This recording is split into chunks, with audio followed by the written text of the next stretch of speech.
And now, I'd like to introduce you to your host, Esther Caldwell. Good morning from San Francisco, and welcome to our webinar series on leading through and beyond COVID-19. I'm Esther Caldwell, the leader of Korn Ferry's global technology practice, and I'm the host for today's session on protecting your company's economic health. Well, thank you for joining us in the midst of this crisis. We're all going through this for the first time, and many of us have experienced disruptions. The current generation of leaders has never experienced a global pandemic. This is a serious health crisis impacting the most vulnerable populations in our society. And our first responsibility is to support our employees, our partners, and our communities. Business leaders have gone to great lengths to prioritize public health.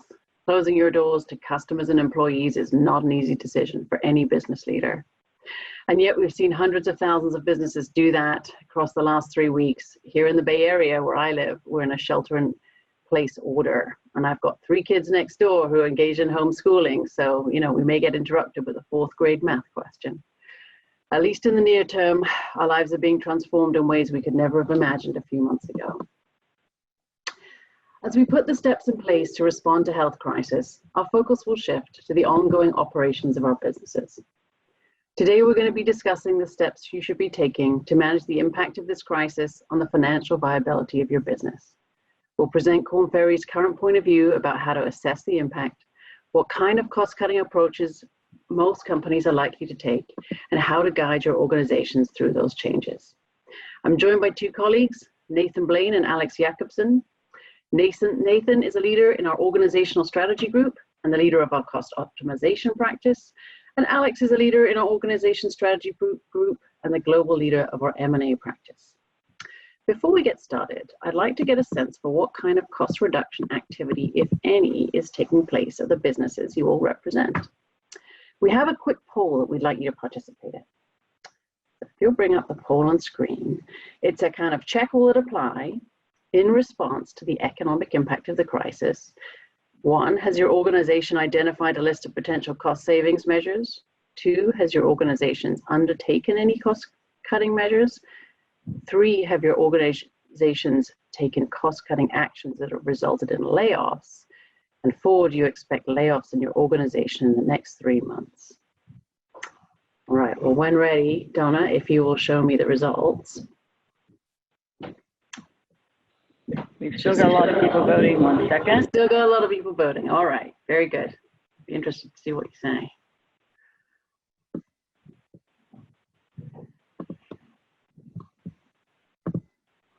Oh my goodness, so it's looking like, yes, a lot of you have, this is top of mind for a lot of you. You've got a list of cost saving measures. Some of you are starting to undertake them. And I am rather happy to see that so far there's not so many layoffs, but you're certainly planning for some.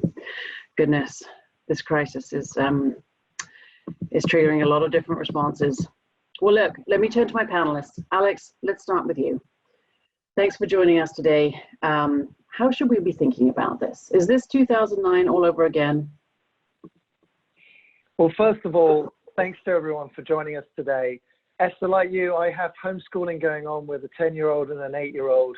Eight-year-old's a bit resistant to it, and I'm sharing my home as office space with my wife, and we have someone who is in a high-risk category, so we're trying to be on lockdown here. So I appreciate that the world's been turned upside down for everyone on this call, and so a big thank you to you for joining us.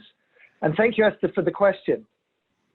It's definitely not 2009 all over again. That was a financial crisis, not a humanitarian crisis. For businesses, the most immediate concern was the access to capital. This crisis is flowing in the other direction. It started in our communities and is flowing back into our businesses. Like the financial crisis in 2009, the pandemic will challenge the fundamentals of our economy and the financial strength of our businesses. But this crisis and how we respond to it will be different. And in what way will this be different? Well, for starters, the economy is not the biggest issue right now. It's quickly becoming important, but CEOs are worried about worried about slowing the pandemic first and foremost. Operational continuity is the next big challenge. And after all of that, they're turning to the alignment of the organization around the new economic realities. So the playbook used to address those economic realities will be different. When Lehman Brothers closed their doors in 2008, it was pretty clear that we were going to be going into a deep, sustained recession. And the complete lack of access to capital meant that we didn't have the tools to fight it. With this crisis, we know less about what's ahead of us.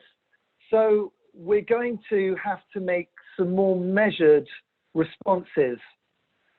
If you cut too quickly, you can make the economic impact of the crisis even worse. And if you cut too deeply, you risk not being able to prepare for the rebound as the crisis passes.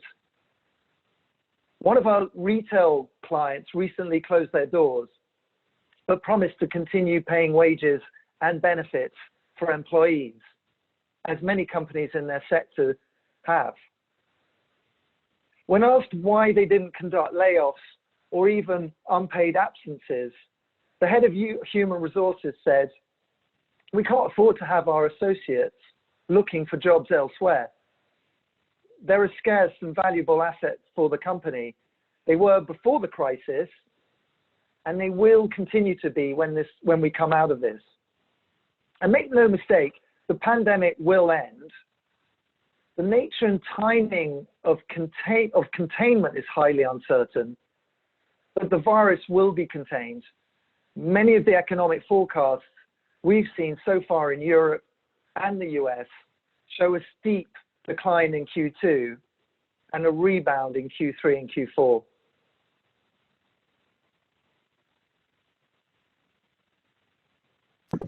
Alex, that's a great story about your retail client. Reminds me of Southwest Airlines in the US. Southwest has never conducted layoffs, not after 9/11, not during the global financial crisis, and not during the Supermax grounding. And so not surprisingly, they don't plan to this time around either. You'd think Wall Street would punish them for that, but they didn't. Of all the airlines operating in the US, their stock has seen the smallest decline over the last month. They have the strongest PE ratio in their peer group. And think about that. The airline that doesn't conduct layoffs in a crisis is the one that investors like the most right now. Southwest has demonstrated their ability not only to get through a crisis, but to come out stronger. And investors have rewarded them for that. Nathan, you just heard Alex suggest a nuanced response. What might that look like? Yeah, thanks, Esther. And thanks again to everyone for joining us today. Yeah, Alex is exactly right. This situation is much harder to read than it was in 2008. The response is going to evolve from day to day. We're not going to see the same rush to layoffs that we saw in 2008, because back then, even big businesses were boxed in. They were losing money every month, and they just didn't have, as Alex mentioned, access to credit to cover those losses. So these circumstances are different, and we're going to see a different response. It won't be driven just by the need to conserve cash. It'll be calibrated to the changes that we're seeing in the environment, changes to the public health environment, calibrated to the changes in demand that we'll be experiencing, changes in consumer behavior, changes that we're seeing in the overall economy, both locally and globally.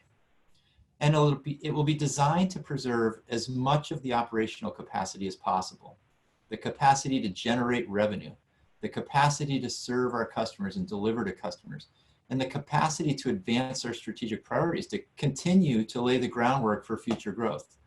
So leaders will succeed or fail according to how well they walk this line, the line between cash preservation on one side and capacity preservation on the other side. In order to do that well, in order to walk this line, most organizations are building scenarios. They're building those scenarios around two major forces that are impacting the economics of their business.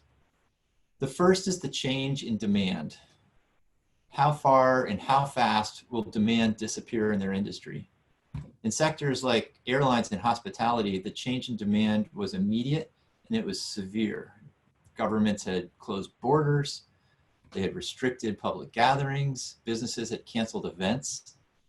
It was an immediate shutdown. For other industries, the changes have been less consequential. Telecoms, for instance, some segments of consumer packaged goods, life sciences, even some technology firms are seeing just modest impact. And in some cases, the changes are even positive.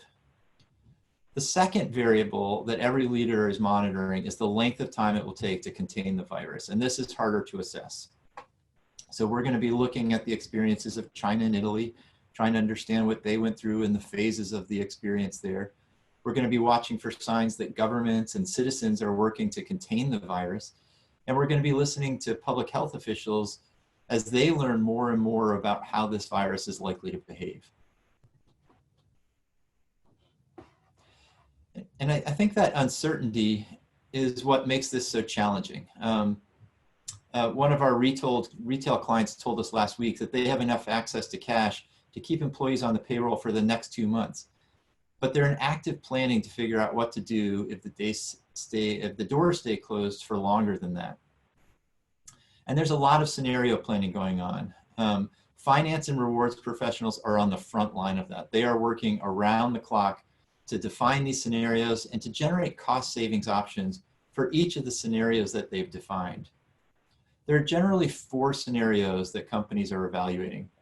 The first is the scenario where the economic of the impact of this virus is small, and the leadership team has a relatively optimistic view of containment. These companies are going to ride out the storm. They're going to focus on their people, they're going to focus on their operations, but they're not doing too much cost cutting. Second is the scenario where the pandemic's impact on demand in their business is severe, but they expect this to not last for very long. They expect the duration to be short. And this is what people have in mind when they talk about the V-shaped recovery. A lot of businesses didn't plan for this scenario, but they found themselves there in a matter of a few short weeks. And these businesses have to pair and protect. Third is the scenario in the lower right-hand corner of this 2x2 on the screen where the impact may not be dramatic, but the longer this goes on, the more likely it is to leak into other segments of the economy and to leak into their own sector. And so they're working to get lean so that they're fit for this journey, that they've got the cost structure in place should this extend another 18 to 24 months. And finally, the fourth scenario is the one in the upper right, where this crisis is already having a big impact. And we expect that that pain could continue even after the virus is contained, that in some way this crisis will permanently impact the demand that that industry is facing in a way that will require some serious restructuring inside their organization. I spoke to one of our British colleagues last week, and he works with a European manufacturer with 2 large plants in China. In fact, those plants are their biggest operations around the world. And the government there required them to shut down the operations in China. So this company still kept everybody on payroll, and they started planning. They started planning for scenarios that we've described, different lengths of time, different depths of severity. Last week, after being closed for 6 weeks, they reopened their plants. Now they've come back slowly. They've come back at 30% of their production rate, and they, should things go well, expect to ramp that up. But they never had to do any additional cost cutting. And I thought that was the interesting thing. They did all of their planning, but they never had to deploy any of those contingency plans that they had put in place for their business. So it hasn't been easy for this company, and the crisis has taken its toll, and it certainly will as the crisis continues. But they never had to make any lasting cuts to their productive capacity in China.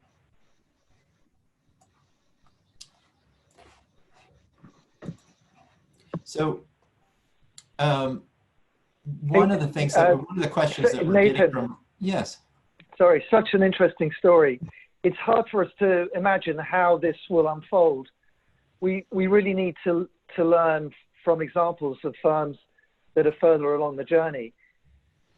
We're reading a lot about U-shaped and V-shaped recoveries. Many of our clients in Europe and the US have planned for both scenarios. Nathan, can you talk a little bit about cost-cutting measures that the companies are considering in each of these scenarios? Yeah, sure. Thanks, Alex. That's a great question. So the list of potential cost savings measures is pretty long, and we've summarized some of those changes, and you can see those here on the screen. In the lower left, you see some of the changes that people made almost immediately. In the last 2 weeks, almost every business has done the easy things. First and foremost, we've canceled things that just don't make sense anymore. It doesn't make sense in this environment to plan a sales kickoff if your sales team can't come join you for that, or at least an in-person sales kickoff. Secondly, we're delaying the timing of certain activities. So maybe we can freeze hiring, maybe we can delay an office opening, maybe we can delay a product launch, or maybe we can even push off merit increases a few months. And then thirdly, we're capturing some of the savings that just naturally come with revenue declines. In almost every business, there are expenses that fluctuate with revenue. Think of materials expenses in manufacturing, or think of sales incentives in a software firm. You might not want to capture all of those savings. For instance, those sales incentives, you might want to plow back into some sort of compensation to keep your sales team engaged. But there are certainly some savings in variable expense that you'll want to lock in at this point.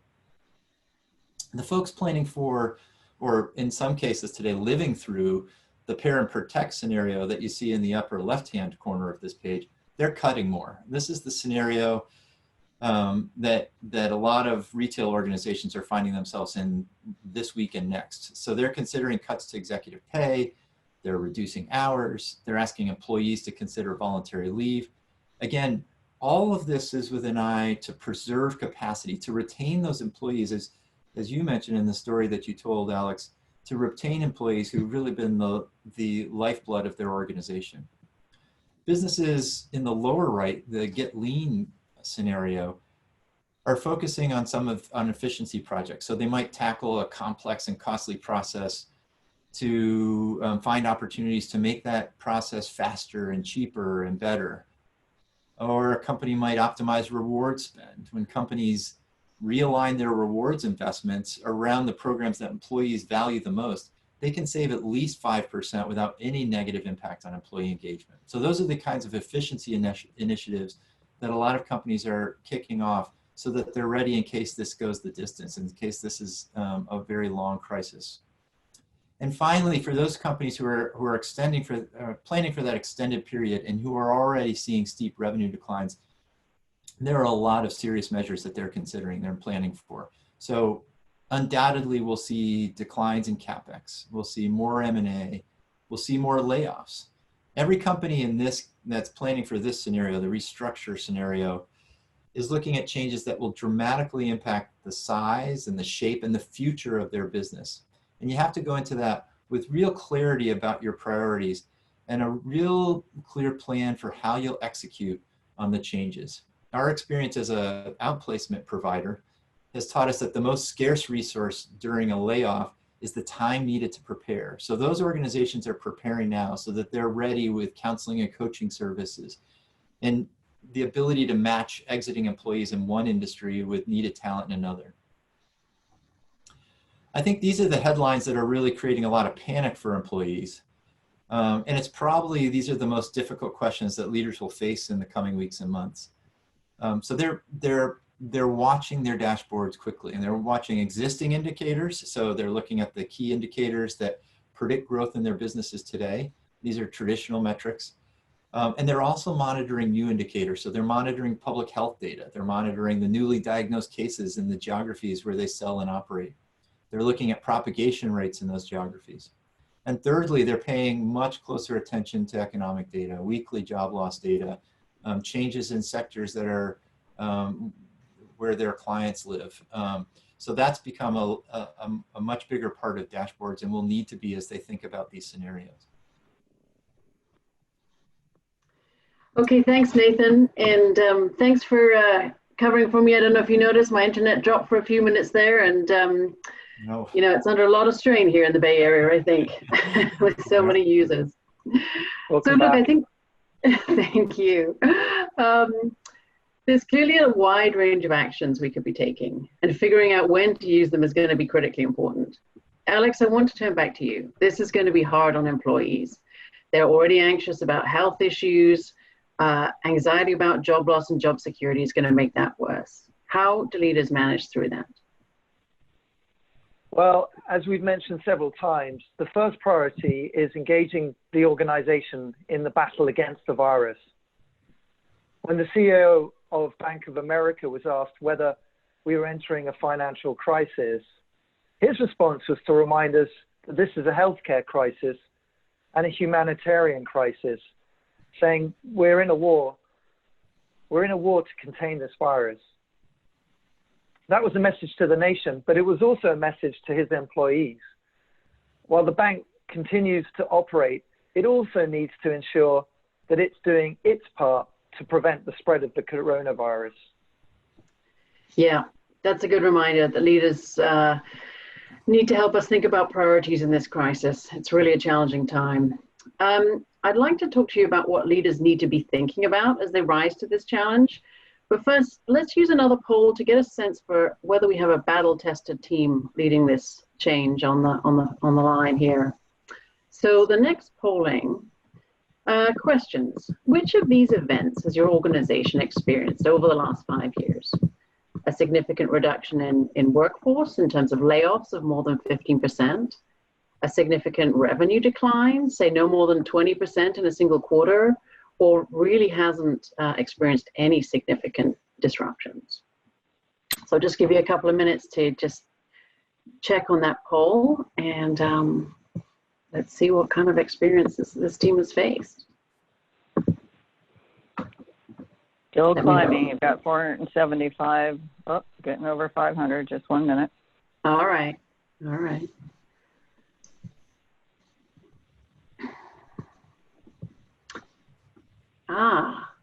Okay. So many of you have not faced significant disruptions of this kind. A few have. Well, look, this looks like some new terrain then. Alex, what should leaders do to engage their organization in not only fighting the virus, protecting the economic health of their firm?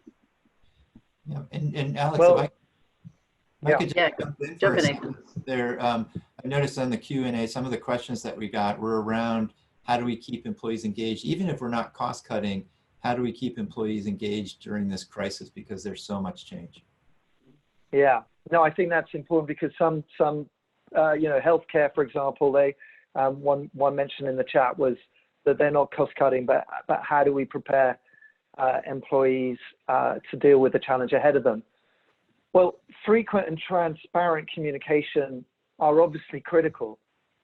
Yeah, I'd say there are 3 to-dos for leaders as they work to keep employees engaged and focused. We heard that from some of our previous webinars from our colleagues conducted last week, that communication is essential. I'd say there are 3 to-dos, as I said. The first is leaders need to demonstrate empathy, an understanding of the personal experiences of employees. These are exceptional times. It requires change in everybody's life. Share some of the changes you've had to make, but more importantly, listen to what is happening in the lives of your team. One of our colleagues last week talked about the listen to speak ratio. It's worth mentioning that again. Leave time in your one-to-one meetings and conversations to hear how this is changing the lives of your people and those around them. And those expressions of empathy can show up in your work in the community as well. In the UK, for example, Pret a Manger is providing free hot drinks and at least a 50% discount off meals to National Health Service employees. I hope we see similar expressions of support for healthcare employees around the world. Number 2, leaders need to constantly communicate the context of decision making. What indicators are you looking at to make decisions? What is the rationale behind your decisions? What options did you explore? We see this today as leaders make decisions about keeping their doors open or closed. It will continue to be important as leaders make decisions about how to preserve the economic health of their organizations. And finally, leaders need to figure out how to do this virtually. In large organizations, it's rare that the CEO communicates this news directly to the front lines. So you need to equip leaders at all levels to deliver the messages using all the channels that are available to them. Video meetings, phone meetings, collaboration platforms, even social media, all of the tools you have. For those of you who are interested in hearing more about those techniques, I'd encourage you to visit the Korn Ferry Resource Center. Thanks, Alex. I'm just going to jump in for a sec, as we only have a few more minutes left before we get to 1:30. It's a great thinking there about how to make sure you're communicating effectively. I want to talk just quickly about a couple of actions that you should be thinking about. The first is making sure you have the right dashboard in place. Nathan mentioned this goes beyond traditional tools of forecasting sales and supply. This is about looking at public health data, real-time economics, and the nuance of countries and cities, how the virus is impacting and how the government is responding and what that means to your customers and to your people. And the second is an action plan around different scenarios, engaging a group across your leadership that have real operational experience, and then really finally talking to your teams to keep them engaged. So with just a couple of minutes, I want to turn to Nathan for a couple of closing thoughts. Nathan? Sure. Thanks, Esther. I appreciate it. I thought I would share. A couple of weeks ago, I emailed one of my clients who's the CEO of a mid-cap company to see if he had any peers for his advice during this crisis. And his first response was predictable. He wrote, if they haven't already, they should secure access to more credit that extends your timeline. And that's good advice. That's good. But what I found most interesting was what he then went on to say. He said, put humanity at the center of everything you do. At the end of the day, we have to remember what makes us human. We have to remember that we're capable of crippling fear and anxiety, and we have to remember that we're capable of great hope and resilience. In an interesting way, this crisis puts our shared humanity at the center of what we do. The virus attacks indiscriminately. It's not bound by title or role or hierarchy. If leaders at all levels can connect to those human qualities in an authentic way, then we'll leave this crisis with more respect for one another, more trust, more confidence, and much more powerful businesses than we had before. But we should all remember to put our humanity first. And I think that's a powerful reminder for not just what we should do, but how we should do that. Esther? Yep, I love that as a closing thought. Well, thank you so much for joining, everybody. There'll be more webinars coming up. Turning over to you, to Donna to wrap up for us. If we can go to the next slide, you'll see that you can get additional information from Korn Ferry's website. You can even hold up your phone, open up your app on your camera and get a capture of that QR code. It'll take you straight there, where you can keep up to date with what we're doing in this series. Thank you to all of our speakers. There is another webinar tomorrow. You can see that on the next slide as well. And if you haven't registered for it, you might take a look. This webinar was recorded. You will receive an email by tomorrow with links to the recording and the slides. And we hope that you stay safe and be well.